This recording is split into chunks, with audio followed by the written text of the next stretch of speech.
Dear students, in this lecture we are going to learn the second provision or conditions for allotment of shares, that is general principles.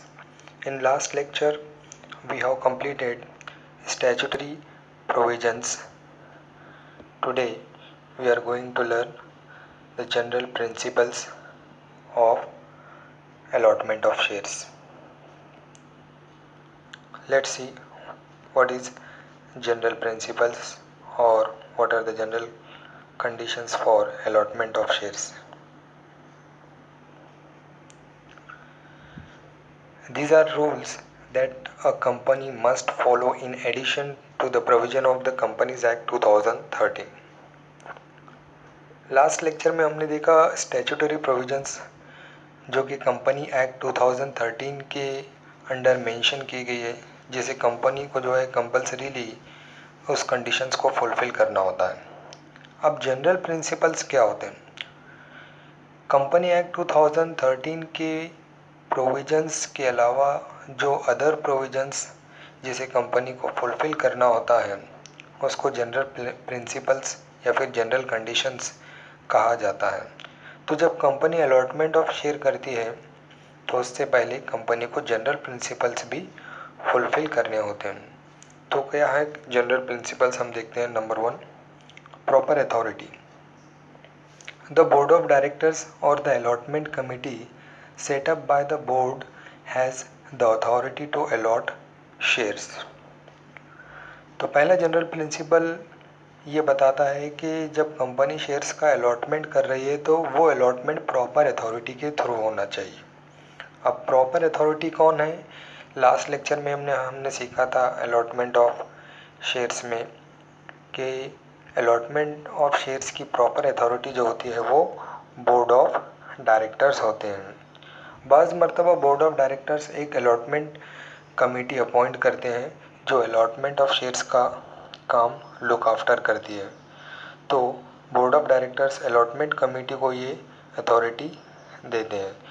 तो proper authority जो होती है allotment of shares की board of directors होती है या फिर board of directors के ज़रिए अपॉइंट की गई अलॉटमेंट कमेटी होती है।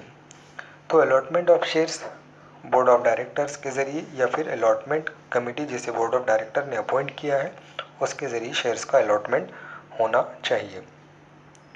Next, number 2, allotment must be against application only. A company can allot shares only if it has received a written application for shares from the applicant. अब allotment must be against application only का मतलब होता है कि company के पास share purchase करने के लिए अगर एप्लीकेशन आया है तभी कंपनी ने उस एप्लीकांट को शेयर अलॉट करने चाहिए। यानी एप्लीकेशन के बेसिस पर शेयर का अलॉटमेंट होना चाहिए। अगर कोई ओरली कंपनी से डिमांड कर रहा है कि वो शेयर परचेस करना चाहता है तो कंपनी ऐसे पर्सन को शेयर अलॉट नहीं कर सकती। तो उसके लिए रिटर्न एप्लीकेशन का होना मस्ट होता है। इसी बेस पर शेयर्स का अलॉटमेंट किया जाता है। नेक्स्ट है रीजनेबल टाइम।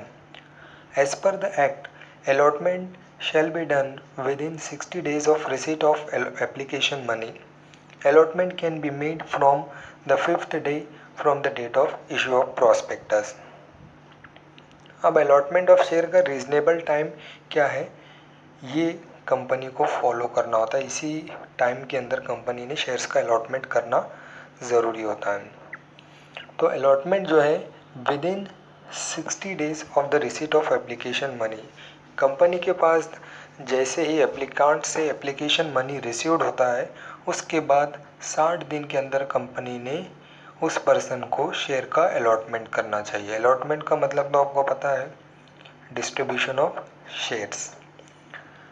उसके बाद allotment can be made from the 5th day from date of issue of prospectus.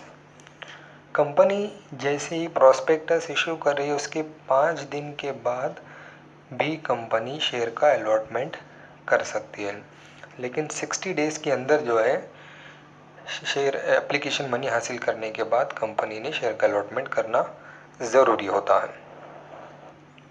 Next, number 4, Absolute and unconditional allotment.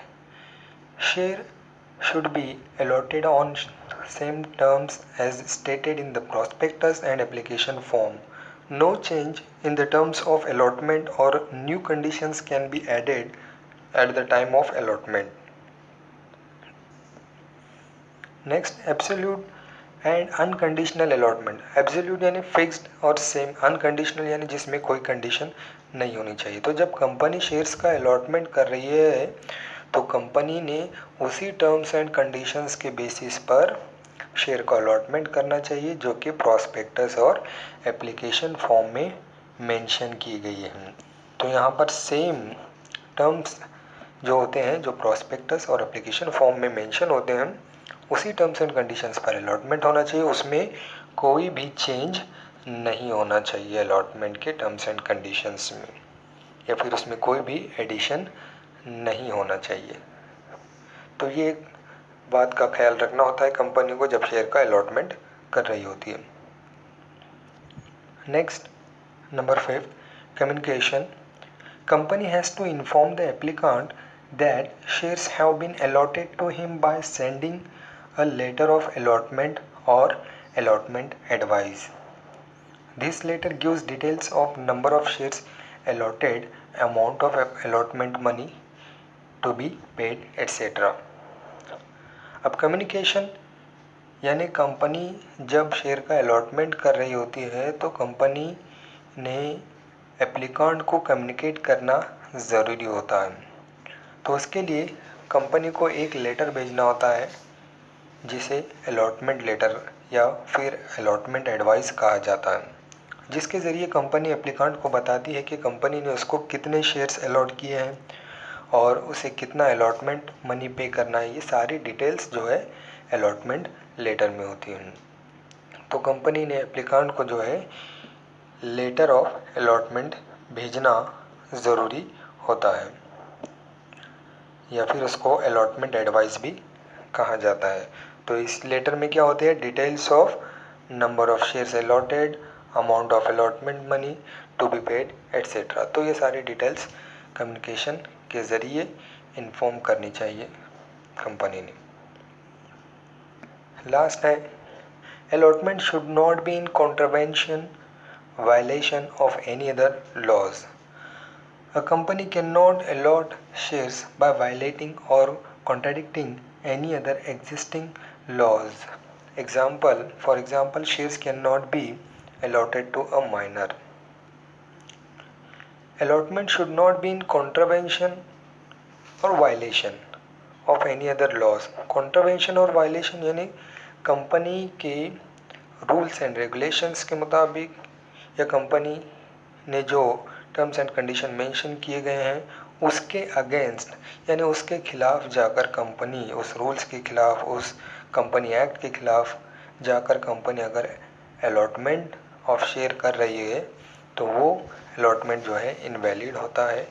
तो कंपनी ने इस तरह का कोई जो है लॉज का, रूल्स एंड रेगुलेशंस का वायलेशन करना चाहिए. For example, shares can not be allotted to minor, यानी कंपनी एक्ट के मुताबिक माइनर पर्सन को शेयर्स अलॉट नहीं किए जा सकते हैं. तो इस तरह के रूल्स को जो है कंपनी को फॉलो करना होता है, ना कि इसका वायलेशन करना होता है.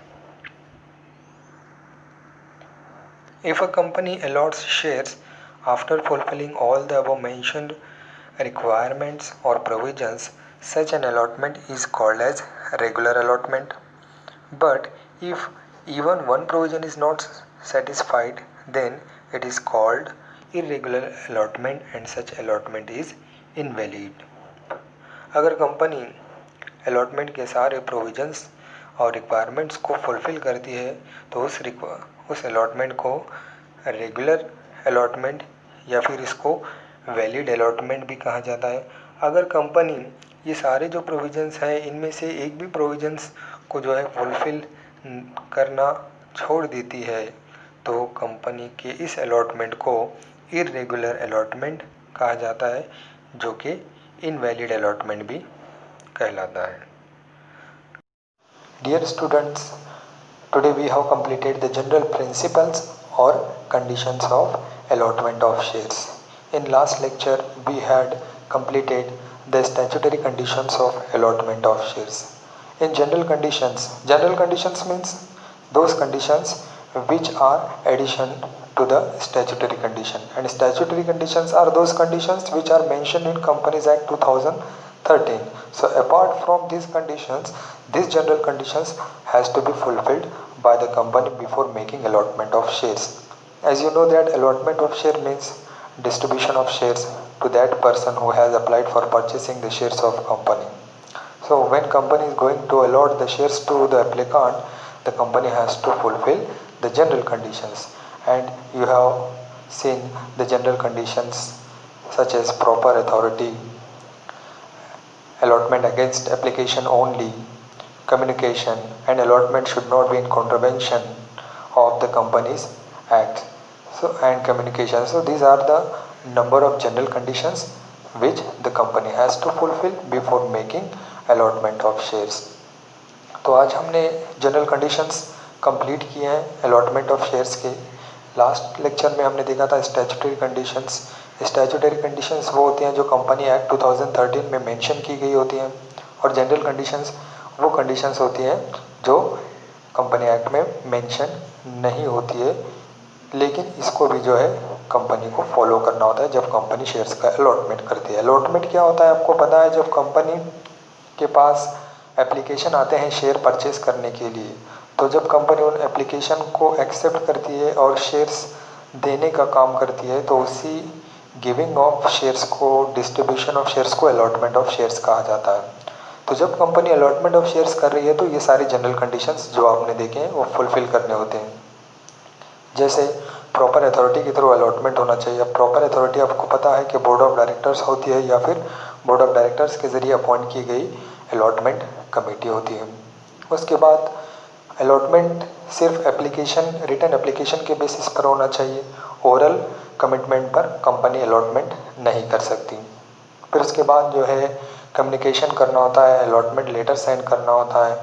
फिर उसके बाद और जनरल कंडीशंस ये भी है कि कंपनी ने कंपनी एक्ट का कोई भी रूल्स और रेगुलेशंस का वायलेशन नहीं करना चाहिए। तो ये सारे जनरल कंडीशंस हैं जिसे कंपनी को फुलफिल करना होता है अलॉटमेंट ऑफ शेयर्स के वक्त। So in this way we have completed this general conditions. Thanks for watching. Like, share and subscribe the video.